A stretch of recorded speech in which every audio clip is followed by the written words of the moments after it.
Ang ating ingredients ay paprika, sibuyas at bawang. Nagpainit na nga pala ako ng kawali dyan at nilagyan ko ng konting mantika. Nilagay ko na yung bawang at pinabrown ko na siya.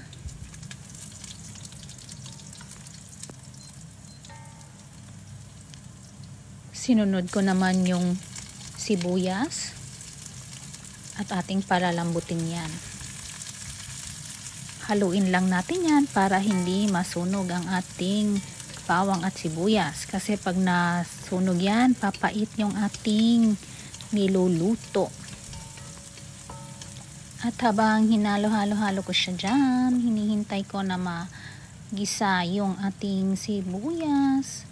At ayan, isusunod na natin ang paprika. Palalambutin din natin yan. Yan ang nagpapabango sa ating menu for today, ang ating pansit. I-mix lang din yan ng mabuti.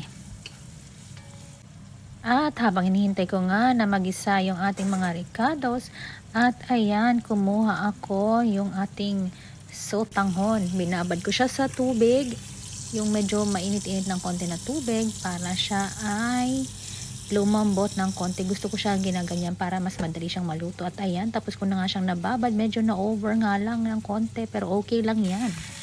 At ayan, hinalo ko na nga yung pork meat. At ayan, tinabi ko yung mga ricados at dyan ko igigisa yung ating karne hanggang sa lumambot siya at maging brown na.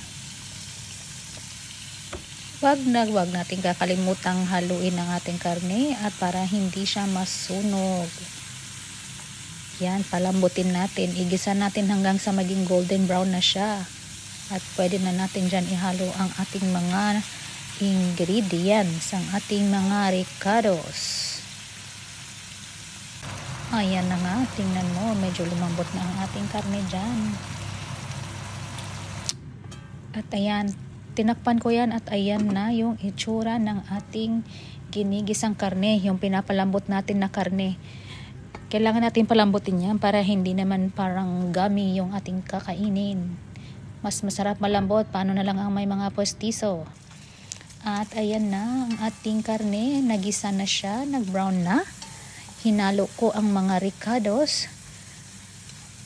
At para ma-absorb din ng ating karne yung mga lasa dyan sa ating mga hinalong ricados, yung paprika, sibuyas at bawang para bumango. Yung sekreto dyan is yung paprika, yan yung nagpapabango sa ating pansit. Pag wala nyan, iba talagang amoy. At mukhang ready na nga ang ating karne, luto na siya. Pwede na natin haluan ng ating gulay. At nilagyan ko muna dyan ng toyo, pampalasa. Hindi ako gumagamit ng asin. Toyo lang at saka yung mga spices yung pinakita ko kanina. Ayan, hintayin lang natin ng konti at pwede natin ilagay dyan yung ating gulay. Yung gulay nga pala dyan na ginamit ko is yung frozen. Ayan, yung aking gulay na ginamit, 500 grams yan, yung sinasabing Chinese wok. Nasa frozen yan. At yan ang ginamit ko.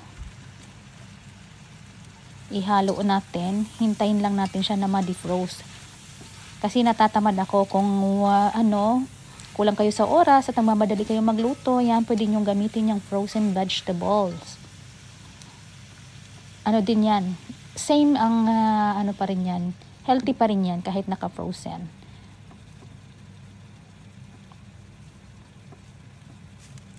At ayan, ilagay ko ng ating sangkap na pangpasarap. Depende lang kung anong gusto nyong gamitin, pero yan yung ginamit kong seasoning galing Pilipinas. At nilagyan ko na rin ng ground pepper ng ating paminta, durog na paminta. At haluin natin para ma-mix ang ating mga seasoning na nilagay. At ayan, hintayin lang natin na defrost yung ating gulay. Haluin nga natin para naman ikaw ay mahilo. At ayan yung ating mga gulay. Ready na siya. Nilagyan ko siya ng half cup na tubig para naman mas madaling ma-defrost yung ating mga gulay dyan. Kasi nga sabi ko, naka-frozen yan. Kasi natatamad ako maghiwa-hiwa, kaya yung easy way na lang ang ginamit ko. Diba? Dapat wais. At pagkatapos ko ng takpan, binuksan ko ulit at hinalo-halo ko na at ayan, parang luto na ang ating gulay. Hindi na siya malamig. Defrost na siya, kaya hinalo-halo ko ulit. At ayan, luto na nga ang ating mga gulay. Kinuha ko nga yan dyan sa kawali at hiniwalay ko. Ayan, nagpainit na ako ng tubig. 2 cups yan at hinalo ko na ang ating bihon. Ayan na, at ating nang halu-haluin ng maayos ang ating bihon. Mix, mix, mix. Halo-halo. Ihalo natin ng maayos para naman yung lasa niya is maging pantay-pantay. O, diba? Para ang puti maging brown. Ganon na siya. Ayan, ayusin natin ang paghalo-halo. At ayan, nahalo ng ating pansit. At ilagyan na natin yung mga gulay kanina na itinabi natin.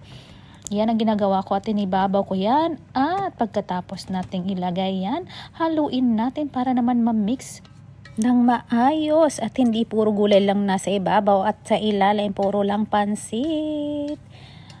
Thank you sa inyong panunood. At kung gusto nyo pang manood ng more videos, paki-follow lang, share, and comment po sa ating video. Maraming salamat po sa inyong suporta. Till next time again sa ating mga luto. At sana abangan nyo ang aking susunod na mga menu. Ayan, please follow and share for more videos. Thank you for watching again.